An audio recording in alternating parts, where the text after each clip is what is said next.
Truth be told, he's always been a hustler on a mission. Mission for greatness. Some people are naturally blessed with the hustler's ambition. Now, this story is one that we're all quite familiar with. This man had talent and a dream. Three things that he always had besides his 45 with intelligence, ambition, and intuition. Hustler is not simply born. A true hustler is created as he adapts to the bullshit this world throws at him.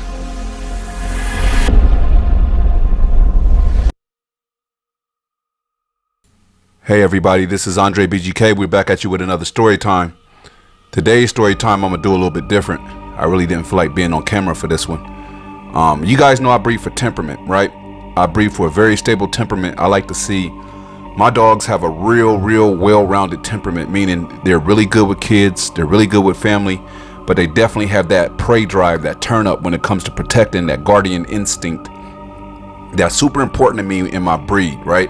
In my breedings. I always breed for a well-rounded temperament, but I still like to see that guardian instinct intact because I feel like that's an important part of the XL American Bully breed. Some of my dogs have more drive than others. Some of them have more prey drive than others. Some of them are a little bit more laid back. You know, like when I put dogs out at night, I have two of my dogs that I put out, and they're straight sentry dogs. And if you don't know what a sentry dog is a dog that is out for one reason. It's there to protect your property. All right. So I have two properties. I have a house in the hills, if you will. I call that the villa, the BGK villa. That's the one that you see in the intro with the pool and the hot tub, and you know, it's about a little bit over 1.2 acres. And then I have my ranch. My ranch is about 3 acres, 3.5 acres, somewhere around in there. And the story I'm about to tell you about actually took place at the ranch, right? Now, I bought the ranch because it is outside of the city. It's still in Los Angeles County, but it's in the outskirts of the county. So there's a lot of nature out there. I like that, you know. It's 3.5 acres. Across the street from this property is just wide open land and mountains. It's just very scenic. There's no homes. It's just space. It's just nature. And that's the one reason I really like this property. It's just you're really outside of the city. You can see nothing but mountains and land and really large properties. Everybody out there has at least 2 to 3 acres or more. So that's why I chose that property. And that is where the whole story takes place because of the nature aspect of it. Now, going back to the temperament of my dogs, whenever you purchase a dog from a breeder, make sure you ask them about the temperament because every dog does not have the same temperament. And I could tell you, like, if you're coming to me and you were my client and you were asking me, hey, which breeding would be the best for me? I want a guardian.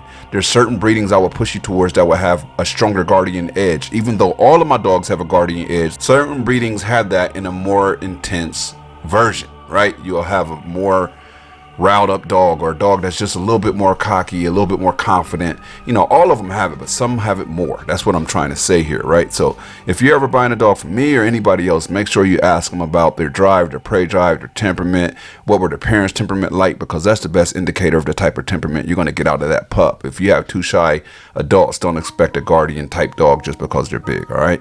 Now, with that being said, one dog I have produced, I decided to keep for myself because his temperament was just a little bit too extreme. And as a breeder, I have to know when a dog has too extreme of a temperament, and that's super rare. Matter of fact, I can't think of another dog. Actually, there's one other dog I have done this with where I held back because the temperament was just so extreme. And his name is BGK's Macho. Now, BGK's Macho is a powerful beast. He's out of BGK's Debo and Chanel. Chanel is about 128, 130 pound female. Fierce guardian. That girl is one of my best guard dog, plays no games. She's not friendly. She's not the kind of dog that I'm going to introduce to a customer or a neighbor because she wants to eat you, and I've made her that way. I'm not going to lie to you. I do not socialize her with anyone other than family. If friends come over, she gets put up. So if my friends come up and try to pet her, she's going to eat them. If you hop my fence, she's going to eat you. The only reason she's out is for protection. I do not breed her. She's only been bred one time, and that is where Macho actually comes from. Actually, she was bred twice. and one of the breedings is where Macho comes from. Her bred back to BGK's Debo. One last thing about Chanel. This is the funniest part about her. Although she is a fierce guardian and she plays no games, like I said, if you hop the fence, she's going to eat you. If you come in my yard, she's going to eat you. If she doesn't know you, she's going to eat you. I cannot introduce her to you. She does not want to know you. She cares less about you. But with my family, she is a baby. Like, you would never think that this dog has a guard dog instinct at all if you see her with me. She's begging for your attention. She will stand in front of you and will not move until you pet her. She's laying her head on you. Wherever you are, she wants to be. She's like that with my daughter. She's like that with all of my family that is around her. She knows them extremely well, and she's super, super loving. So that balance is what I strive for. That fierce guardian that loves no one else but her family, and then that fierce companion that just wants to be next to you, and you have to peel him off of you if you can, you know, like, because he just wants to be underneath you and love on you, right? And BGK's Debo is a very, very serious guard dog in his own right. He's definitely not as edgy as Chanel is, but he's definitely no joke. He's always on patrol when he's in the yard. He's looking for something on the other side of that fence. His tail's up, ears up, postured up. He's ready for whatever that comes, right? He's a great guard dog. And Macho came out of those two. Now, initially, I was going to sell Macho, but I realized that Macho was a better guard dog for me than something I would want to sell to a client. It would have to be a very well-versed client in dealing with a dog that is 148, 155 pounds and full of prey drive, right? Now, as Macho matured, he got more and more serious to the point where, you know, only certain people could really interact with him. And he really let it be known that I'm an alpha. He knew what kind of weight he carried.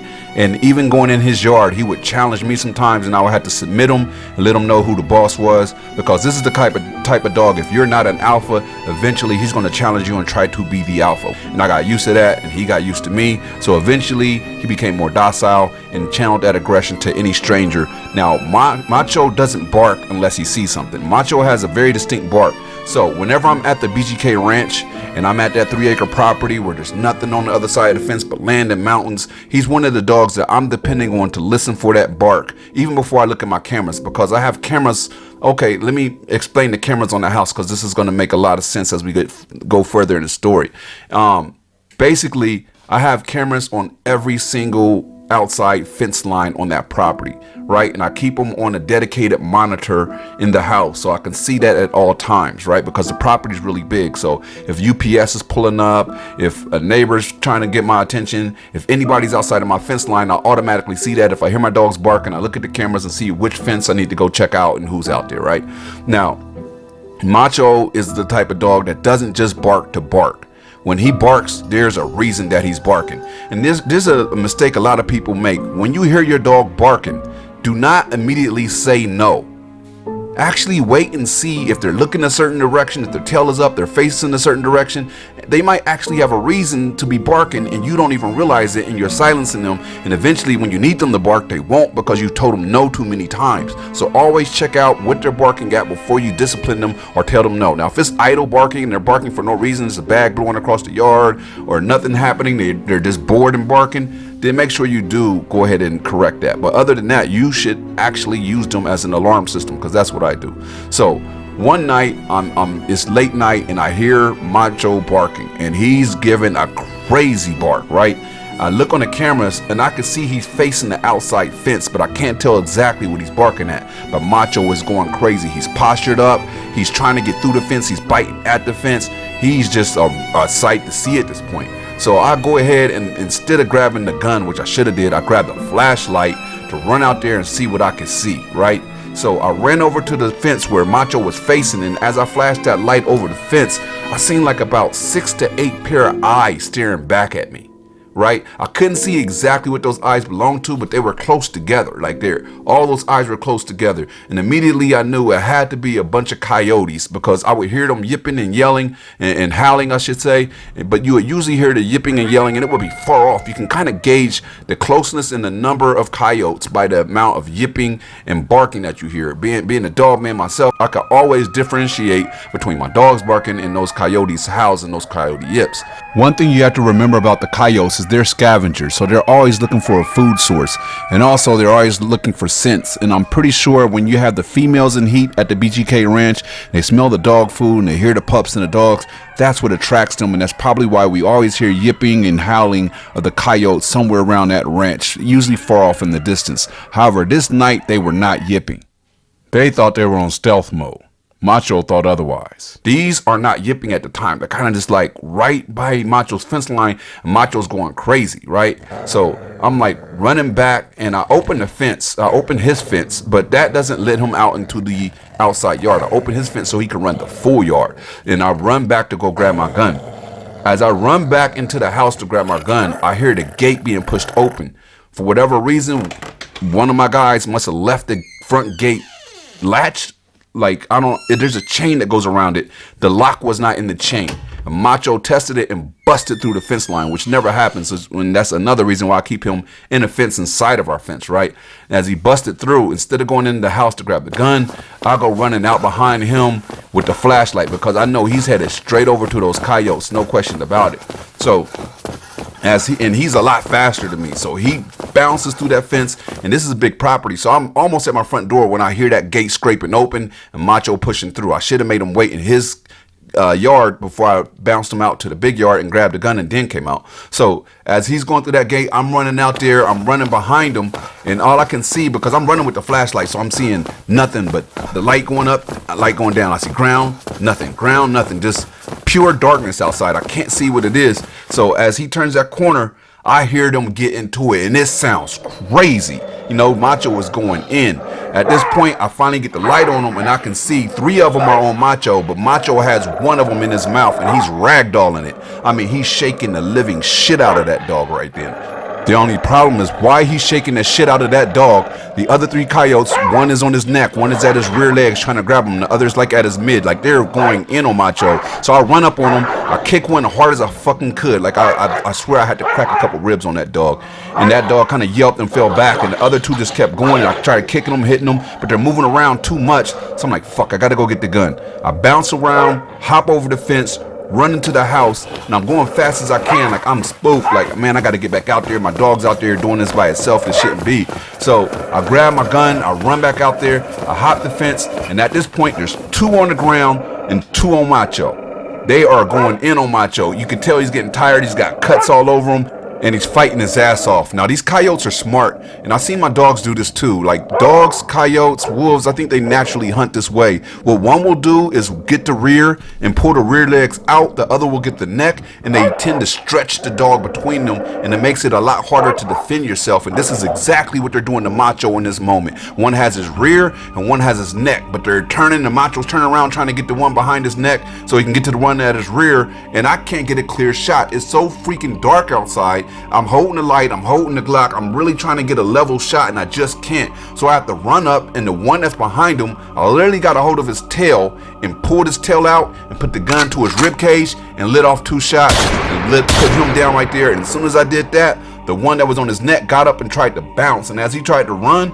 I shot at him, but I didn't hit him. Macho took off after him, but I can tell Macho's just not moving like Macho usually moves. Like Macho is a fast ass dog, but after this fighting off all these coyotes, he's just weak. He's not running the same, but he still has that drive. But I think they kind of damaged his legs to the point where he couldn't move them the same, and he just wasn't taking off at the same speed. So as this coyote's running off in the dark, I'm running behind him with a flashlight, but then I circle back like I'm not about to hit this dog. Like there's no way I'm gonna hit this coyote, I should say, in this dark when it's moving that fast and low. Because when they run, they get really, really low to the ground. When it's open territory like that and just open land and mountains, there's no way you can clearly see them. They kind of blend into the landscape, and unless you've seen them, it's kind of hard to describe. I'm sure there's some hunters in here that's dealt with coyotes before, and they know what I mean. So literally, Macho kind of is laying down, like he gives up the chase and he's laying down himself.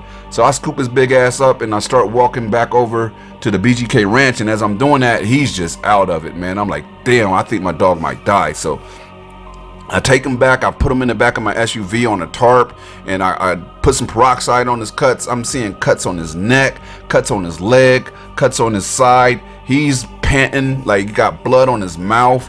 You know, like it's just, he's not looking like the Macho I know. But I take him into the vet and they asked me what happened, and I told them, and they actually let me know. And this is when I start learning, like, man, you can't just be a city boy out here at the BGK Ranch, because there's so much out in the cut, out in the wilderness, that, you know, you never know what you're going to encounter. So they told me that basically they had to give him a rabies shot. They had to put some sutures in there to drain out the different wounds. They had to give him some stitches, but believe it or not, he was good. They gave me some Clavamox to give to him. I had to do warm compressions on him to help the different wounds drain and stuff like that, and he got his stitches back out, and he's just as good as he was before, if not better.